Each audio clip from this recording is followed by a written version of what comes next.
কে বলেছিল তোমাকে এতটা বাড়াবাড়ি করতে? বেশি বুঝো তুমি? কেন এত বাড়াবাড়ি করছো তুমি বলো? ওটাতে তুমি ছিল? তুমি আজকে যেটা করেছো এটা যদি ফ্লাশ হয় কি হবে তুমি একটাবার ভেবে দেখেছো? আমার মুখটা তখন কোথায় থাকবে? এই জন্যই মানুষ বলে বিড়ালের পেটে কখন ঘি হজম হয় না। এই কথা বলতে পারলি? তোমাকে গ্লাসে গ্লাসে মদ খেতে কে বলেছিল? কে বলেছিল? ভুলে গেছে বা হ্যাঁ প্লিজ আমাকে ক্ষমা করে দে। সরি বা চুপ। একদম চুপ। একদম চুপচাপ এখানে শুয়ে থাকো। আর আমি নিচে যাচ্ছি, খবরদার তুমি কিন্তু একদম নিচে আসবে না। এখানে চুপচাপ শুয়ে থাকবে, বুঝছো?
কি হলো আলতা? হঠাৎ উঠে বসলে? আমি আমার মারের হয়ে একটু দুঃস্বপ্ন গেছি। হ্যাঁ, মারে খুব মনে পড়তেছে। একটু মার লগে কথা বলে। আচ্ছা দাঁড়া।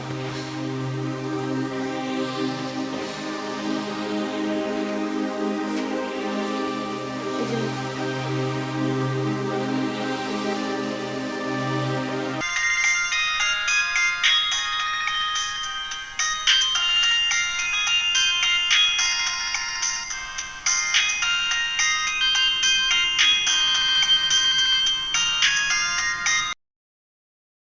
হ্যালো,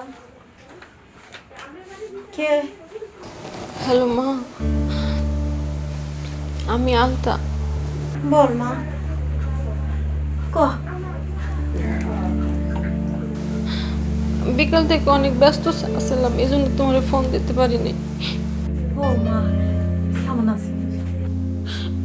আমি ভালো আছি, আমার জন্য একদম ব্যাপার না। তুমি আমার উপর রাগ করে নাই তো?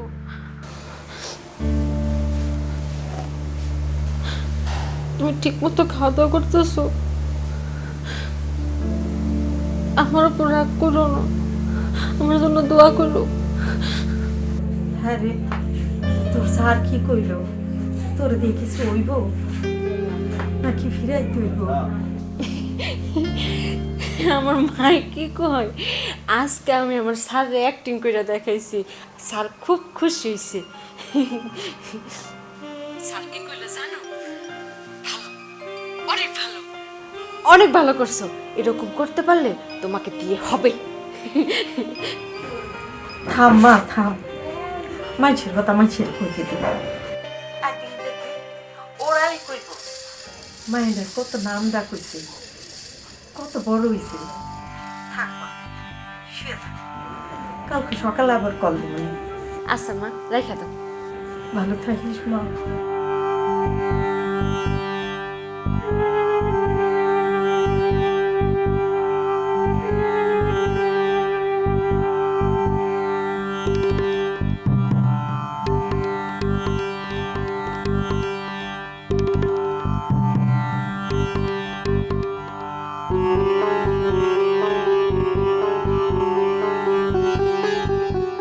হ্যালো, আরে কেমন আছো তুমি সোনা? ভালো রাখলে তো ভালো থাকবো। কেন? আমি আবার কি করলাম? কিছু করেননি? কই না তো, আমার জানা মতে এমন তো কিছু তোমার সাথে আমি করিনি। দিন গড়িয়ে রাত হয়ে যায়, আমাকে তো একটা ফোনও করেন না। আরে এই কথা শোনো, সারাদিন মিটিংয়ে ছিলাম, অনেক ব্যস্ত ছিলাম, তোমাকে যে ফোন করব সেটা আমার মনেই ছিল না। ও আচ্ছা, তাহলে রাখি। রাখবো কেন? বলো কেন কল করেছো? বলবো না। রাগ করলে মনে হয়? রাগ করবো কার উপর? আপনি আমার কে যে আমি আপনার উপর রাগ করব? আরে বলো বলো। আপনি নাকি নতুন সিনেমার মিটিং করলেন? রাইট, মিজানুর রহমান বেলালের সাথে মিটিংয়ে ছিলাম, স্টোরি আমার খুব পছন্দ হয়েছে। আমি নাই নতুন প্রজেক্টে? এখনো ভাবিনি। আমাকে নিয়ে তো এখন ভাববেন না, এখন তো ভাববেন ওই যে কি জানি সোনা সোনামণিকে নিয়ে ভাববেন। আরে না না না না না, তুমি ভুল বুঝছো। আমি ভুল বুঝিনি, আমি ঠিকই বুঝেছি। আপনার সিনেমার কাহিনী আমার মানুষজনের কাছ থেকে শুনতে হয়। কই, আপনি তো একবারও ফোন করে বললেন না। আরে না, বলার সময় হয়নি তাই বলিনি, বলার সময় হলে আমি অবশ্যই তোমাকে বলবো। আর নতুন সিনেমা আমি তোমাকে নিয়েই বানাবো শোনা। ডান। ডান। খুশি হলাম। শুধু নিজে খুশি হলে হবে? আপনার খুশি তো আমার খুশি।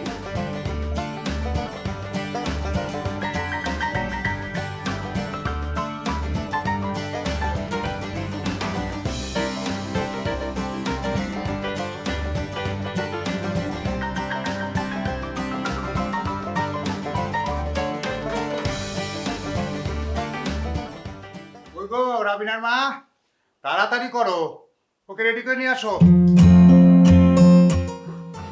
রাবিনা রেডি করে দিছি, যাও তোমরা, যাও মা। বাবা, আমার জন্য যেন তোমার কারো কাছে করুণার পাত্র হতে না হয়।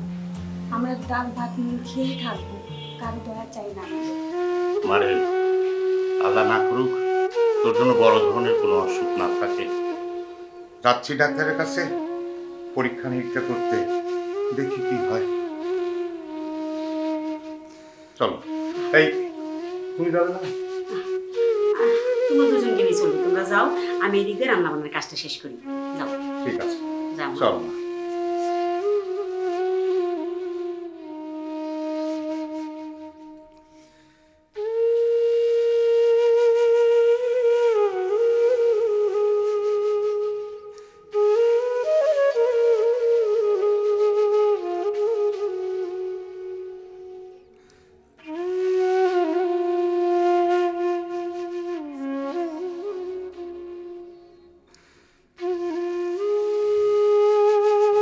গায়ে তো এখনো গরম রে মা, তোর গায়ে থেকে জ্বর ছুটতেছে না কেন আজ কয়েকদিন ধরে বুঝতে পারছি না।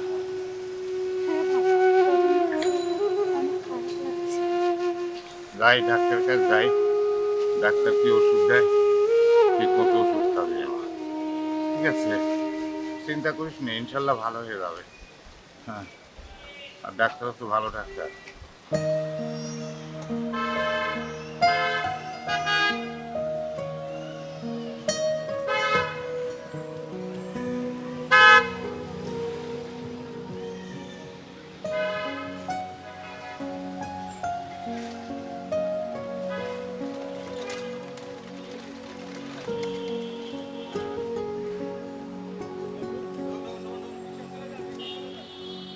আসসালামু আলাইকুম। ওয়ালাইকুম আসসালাম। স্যার আপনার সাথে একটা সেলফি তুলব। কেন আমার সাথে ছবি তুলবেন কেন? আর আমি একটু জরুরি কাজে আমার মেয়েকে নিয়ে যাচ্ছি, আর আমি এমন কি ইম্পর্টেন্ট মানুষ যে আমার সঙ্গে ছবি তুলবেন? স্যার আপনি অনেক গুণী শিল্পী, আমি আপনার অনেক সিনেমা দেখেছি, তাই তো স্যার সেলফি তোলার লোকটা সামলাতে পারলাম না। ঠিক আছে, তুলেন। Thank you sir.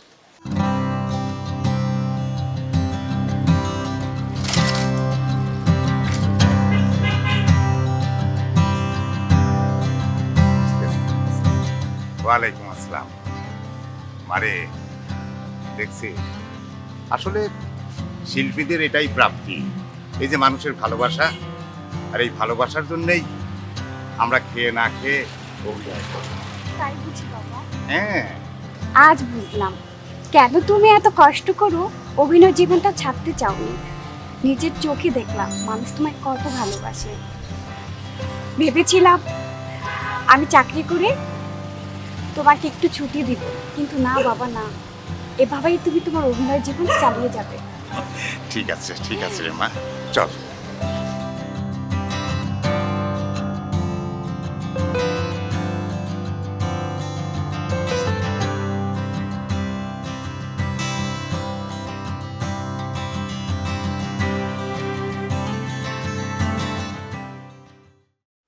আসো আলতা।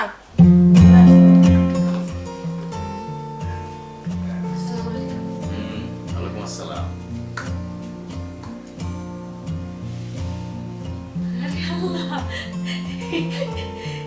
কত নাইট্রেকার ছবি। সামনে তোমারও এরকম পোস্টার হবে, তোমার ছবি পোস্টারে শোভা পাবে। স্যারই পারবে তোমাকে অনেক বড় নায়িকা বানাতে। সত্যি তুমি নায়িকা হবে, সেজন্যই তো তোমাকে আনা হয়েছে। আমার বিশ্বাস হইতেছে না।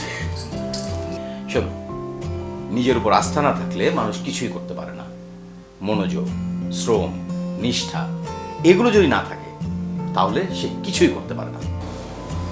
আমার ভিতরে এগুলো আছে। আরে থাকা বা না থাকা মুখ্য না, মুখ্য হচ্ছে প্রথমে তোমাকে মনোযোগী হতে হবে। আপনার কথা আমি মনোযোগ দিয়ে শুনতেছি স্যার। আরে আমার কথা নয়, কাজের প্রতি মনোযোগের কথা বলছি। এই ও হ্যাঁ, স্যার কি বলে তুমি বুঝো না? আরে বুঝবো না কেন, ঠসা নাকি আমি চুপ থাকে। স্যার বলে এই এত অস্থির হলে তো তুমি শিল্পী হতে পারবে না। আপনাকে বলছে কি আমি শিল্পী হব, আমি নায়িকা হব? আফা বলছে আমি নায়িকা হব না আপা? আরে নায়িকা যারা তাদেরকে তো শিল্পীই বলে। এই স্যার কি বলে বুঝো না? বুঝবো না কেন, আমি তো ঠসা না। আমনে চুপ করেন স্যার, আপনি বলেন। যারা অভিনয় করে, হিরো হিরোইন বলো বা অন্যান্য চরিত্র, সবাইকে অভিনেতা বলে। মানে গান যারা গায় তাদেরকে সিঙ্গার বলে। শিল্পী, সবাই শিল্পী। শোনো শোনো, এখন তোমাকে এগুলো একবার বোঝানো যাবে না, আস্তে আস্তে তোমাকে সব বুঝিয়ে দেবো। ওকে? ও নায়িকা গো তো নাচতে হয়, গান গাইতে। আমি নাচতে পারি, গানও গাইতে পারি, কিন্তু উসাই সুর দিলে ওই সুর অত দূর পৌঁছায় না, কাশি আসছে। এই কম কম কথা বলো, সম্মান করবে। চরিচার সরি সরি, ও তো উচ্চারণ ঠিক করতে হবে। নয়ন, এই বসো, তুমি বসো, বসো তুমি। এত অস্থিরতা হলে চলবে না, শান্ত হও, ঠিক আছে? শিল্পী হতে হলে শান্ত হতে হয় মানুষকে। তুমি প্রতিদিন অন্তত 2 পেজ করে বই পড়াবে, উচ্চারণ ঠিক করাবে, তুমি সহ। আমরা এখন শর্টে যাব, আপনি এইদিকে লুক দিয়ে ডায়লগ ডেলিভারি দেবেন, ঠিক আছে? ঠিক আছে। আর মনে রাখবেন আপনি বড় লোক পিতা। ওকে ওকে। কাজল রেডি? চলো। আমিও ready. Okay good. Camera 5 4 3 2 1 0 action. বাবা, তুমি যা তা বললেই তো হবে না। আমি এখন বড় হয়েছি, তোমার এখন আমার মতামতকে প্রায়োরিটি দিতে হবে। সন্তান যখন ভুল করে বাবা মা তখন সন্তানকে পথ দেখায়। কাজল, তুমি বাবার মুখে মুখে তর্ক করছো। মা, এটাকে তর্ক কেন বলছো? আমি কোনো কথা বলতে পারবো না? আমি কি তোমাদের সন্তান না? তুমি যাকে পছন্দ করো তাকে আমার পছন্দ নাও হতে পারে, তোমার মায়েরও পছন্দ না। তুমি আমার একমাত্র সন্তান, তুমি ভুল করলে আমরা তো ভুল করতে পারি না। তোমরা কিভাবে নির্ধারণ করলে যে আমি ভুল করেছি? ছেলেটা প্রচন্ড মিথ্যাবাদী ও গরিব, তাকে দেখে তার কথা শুনে কোটিপতি মনে হলেও তার মেন্টালিটি ছোট লোকের। মা, তুমি যখন বাবাকে বিয়ে করেছিলে বাবা কি তখন কোটিপতি ছিল? আমি গরিব ছিলাম কিন্তু ঠক না। দেখুন, আপনার ভয়েসটা একেবারে নর্মাল হয়েছে। আপনি এখন শিল্পপতি, কোটিপতি, আপনার ভয়েস হবে বাঘের মতো। আপনার ভয়েসটা হয় নাই, আর একটু লাউডলি ভয়েসটা দিবেন, ঠিক আছে? আমারটা ঠিক ছিল? আপনারটা ঠিক ছিল, আপনি শিল্পপতি না, কিন্তু শিল্পপতির বউ, সে অর্থে ঠিক ছিল। আচ্ছা, আমরা রোলে যাই। হ্যাঁ চল, আচ্ছা, ওকে, এবার হবে, চল। Camera 5 4 3 2 1 0 action. আমি বেঁচে থাকতে ওই ছেলের সাথে তোমার বিয়ে হবে না। তাহলে তুমি মরার পরেই হবে, কারণ আমি হৃদয়কে ভালোবাসি। কাজল, তুই কিভাবে কথা বলছিস, তাও একটা ভিন জাতের ছেলের জন্য? আমি কি করব? তোমরা তো আমাকে বাধ্য করছো। তোমার আদর পেয়ে মেয়ে এমন অবাধ্য হয়েছে, এখন বুঝো? কিছু হলেই আমার দোষ, আর সব ভালো তোমার। স্বভাবটা বদলাও। আচ্ছা মালটা, তুমি হচ্ছ এই মানে ছবির নায়িকা, ঠিক আছে? হ্যাঁ, মানে হিরোইন যাকে বলে আমাদের ভাষায়। হ্যাঁ, আর ইমু এ হলো তোমার হিরো। এখন তোমাকে আমি বলি যে তোমার ক্যারেক্টারটা কি তুমি বুঝতে পারছো, মানে চরিত্রটা কি বুঝে নিছো? জি চাচা। ফাইন ফাইন, আমার বিশ্বাস তুমি পারবে, ঠিক আছে? তো ওই তারপরেও আমি একটু বলি যে তোমার ওই ক্যারেক্টারটা হচ্ছে, মনে করো যে এই গ্রামের একটা খুবই সাধারণ হাসি খুশি মেয়ে, মানে ফানি, মানে সে কোনো কিছুই ইয়ে করে না, মানে তোয়াক্কা করে না, মানে কোনো কিছুতেই সে কি বলবো, মানে কেয়ারলেস আর কি, কোনো ইয়ে করে না। ঠিক আছে? আর তোমার ওই সংলাপগুলো কি আয়ত্তে আছে? জি চাচা। আচ্ছা, আমার সে বিশ্বাস এবং আস্থা তোমার উপর আছে, আমি জানি তুমি ভালো করবা। তারপরেও তোমার কোনো চিন্তা নাই যে আমি ওই যখন শুরু হবে তখন আমি প্রম্পট করবো। হ্যাঁ, প্রম্পট মানে ওই পাশে থেকে বলে বলে দেবো, আমি বলে বলে দেবো, তুমি শুনে শুনে বলবা। তাহলে তো কোনো সমস্যাই নেই চাচা, আপনি বলে দেবেন, আমি ওটা মানে আমি ওটা শুনে শুনে তো বলতে হবে, কোনো সমস্যা নেই। তারপর আমার মুখস্থ থাকে, আমি অনেক ভালো মুখস্থ করতে পারি। আচ্ছা আচ্ছা আচ্ছা, ঠিক আছে। তাহলে ইয়ে এই মুহূর্ত মানে মোমেন্টটা সম্পর্কে একটা ধারণা দেই। মোমেন্ট মানে হচ্ছে মুহূর্ত, কোন মুহূর্তের অভিনয়টা তুমি করবা, সেটা হলো যে একটা বাসর রাত। তোমরা দুজন দুজনকে ভালোবেসে বিয়ে করছো, সেই বিয়ের পরে তোমরা বাসর রাত করছো। হ্যাঁ, সেই বাসর রাতটা তুমি মনে করো সাধারণ মেয়েরা যে ধরনের অভিব্যক্তি করে তার চেয়ে একটু আলাদা ধরনের করবা। বাসর রাত অন্যভাবে কিভাবে করে? আলাদা ধরনের মানে কি, সাধারণ মেয়েরা যেটা করে সেটা তো সাধারণভাবেই করে। তুমি তো শিল্পী, তুমি এমন মানে অভিব্যক্তি দিবে, তোমার মানে ফেসিয়াল এক্সপ্রেশন, মানে ওই মুখের ভাবভঙ্গি, সংলাপ এমনভাবে বলবা যাতে সেটা অন্যরকম একটু হয়, ঠিক আছে? তবেই তো সিনেমা বা শৈল্পিক বিষয়টা আসবে, তাই না? আচ্ছা, তাইলে আমরা এখন শুরু করি। শুরুর আগে তোমাকে বলি, তোমার শটটা কিন্তু হবে ট্রলি শট, বুঝতে পারছো? ট্রলি?